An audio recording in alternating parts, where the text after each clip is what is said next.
Friends and family, what it do? Yours truly, Joe Chet, back with Technical Tuesday. Today, we are going to be getting into why Bitcoin is going to hit $1 million a coin. Why this is written in the code, written in stone, and if it doesn't hit $1 million per coin, the only other alternative would be obviously for it to hit zero. So without further ado, let's get into it.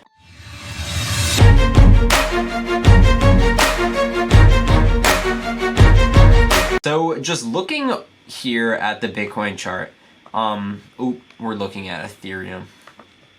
Funny.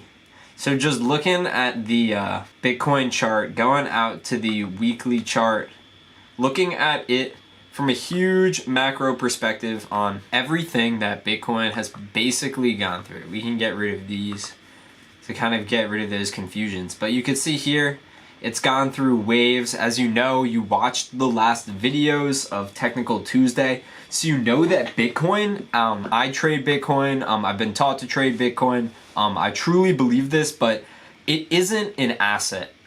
It isn't like a business, it isn't a corporation.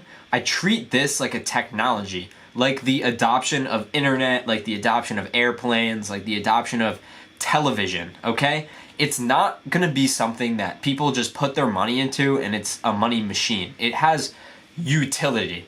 And it kind of can change people's lives in a way. So just looking into it, it connects people in with like a whole way that we've never been able to connect people before. So just now going into here, looking at the history of money, we can see that money started out obviously at the barter system, then turned to gold, then we went to metal coins, paper money, plastic cards, electric payments, and then cryptocurrencies. So a lot of people are still stuck. They still think that paper money runs everything. And fiat money, the forex exchange, the foreign exchange, that's all the fiat money in the world, all the British pounds, all the Australian dollars, all the US currency. It's all this paper money right here. And so everybody thinks that the world is completely run on that. But we're actually now run, and we've shifted focus towards online banking, and using PayPal, using Venmo, using these alternative payment platforms where we can just send each other money. So our economy has shifted already away from this paper currency all the way to through the plastic cards, through the debit and the credit cards, to the electric currency, into the electric money. And that is why I'm so heavily invested into Bitcoin, into Ethereum, into Polkadot, Kusama, Chainlink. And it's because I know where technology goes. I know where innovation goes. I know where our world takes perspective. It takes the side of technological innovation. So why wouldn't Bitcoin go to $1 million? If there's only $1.6 trillion in the entire Bitcoin or in the entire cryptocurrency market, there's probably like 700 billion in Bitcoin right now. Up here, it got up to over $1 trillion in Bitcoin alone. In the foreign exchange market, there's literally $6 trillion traded daily. So let's just look at how much is traded daily in the forex market. Just going down, how much money is traded daily? $6.6 trillion is traded in this exchange. And a lot of people think that, say that Forex is a scam, but that's just because you guys don't actually know what Forex is. Forex isn't a scam, the company is a scam. The foreign exchange market itself, $6.6 trillion every single day is put into this market, taken out of this market. People either lose a bunch of money or make a shit ton of money here, but it's all within the foreign exchange market, all with this paper currency. So if we are moving into a shift, okay, and we trade this paper currency, of course we can't really trade plastic cards, we can't trade credit cards, debit cards, stuff like that. We can't really trade fiat paper money online. But if we can create a new asset class that we can trade and isn't connected to, or is actually connected to something, in fact, because paper money probably isn't actually connected to anything. People can print it whenever, there's no real use case behind it, but these currencies actually do something like Chainlink. Like they provide financial database solutions, and they help companies put their information on blockchain and keep it closed source and keep it locked away, but on the open source blockchain. Of course, people can contribute to the network, but people can't access all of that information.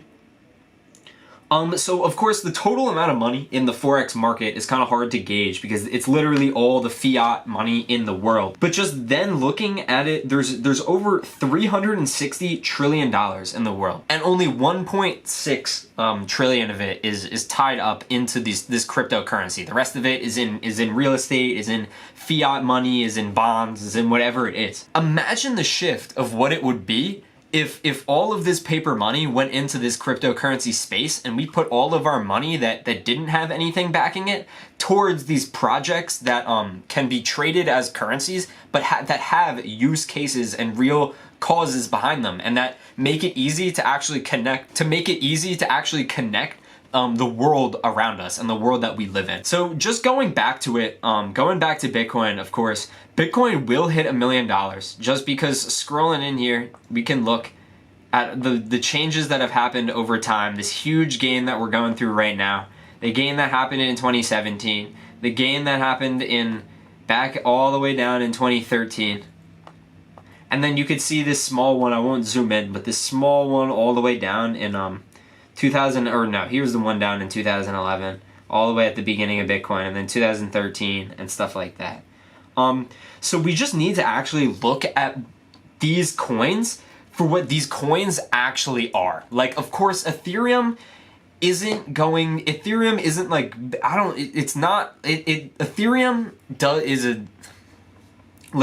is a decentralized financial internet, okay? We need to start looking at it like that. We need to start comparing it to its potential competitors that are already doing the things that it's doing, okay? There's no comparison to the US dollar here because it's almost a comparison to Google. It's comparison to something that's making just like apps, that's making, instead of making apps that are owned by Google, it's being able to open a platform to where anybody can build their own apps.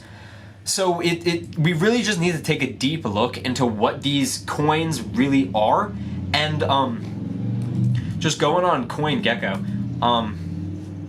what these coins really are and what their growth prospects are. Because of course there's going to be so many terrible coins out there, but there's hundreds of coins, if not thousands, or there's 8,700 coins. So there's probably 100 projects in existence that have real use case and that are trying to solve real world issues. So you really should just go in like Solana, Polygon, Ethereum Classic is trash, VeChain is pretty solid, Filecoin, they're doing cloud-based solutions, with Filecoin, Monero, Aave is a DeFi solution, decentralized lending network. So there's all of these projects really have their own pros and cons to them, and it's up to us to go and explore what we want to put our money into. So just getting back to it, Bitcoin will hit $1 million because Bitcoin is a technology, it is a network, it is something that will be widely adopted throughout the entire world. Everybody will buy all of these alternative assets like the Graph, like Polygon, like Solana, like I was mentioning before. Everybody will buy these with Bitcoin. If not Bitcoin, Ethereum. If not Ethereum, Binance Coin. If not Binance Coin, another coin. But it certainly will not be with paper money. Of course, if we're the US government, we're definitely going to create our own stable coin and completely take over the entire world with that and get money on all the fees everywhere. But if you're China, you're doing the same thing. So we're really in the wild west of the financial and economic realm, and it's up to us again to really just take advantage of it or not look into it at all. So thank you guys for coming out to Tech Tuesday. I really appreciate you guys. I will catch you guys tomorrow for Marketing Wednesday. Peace.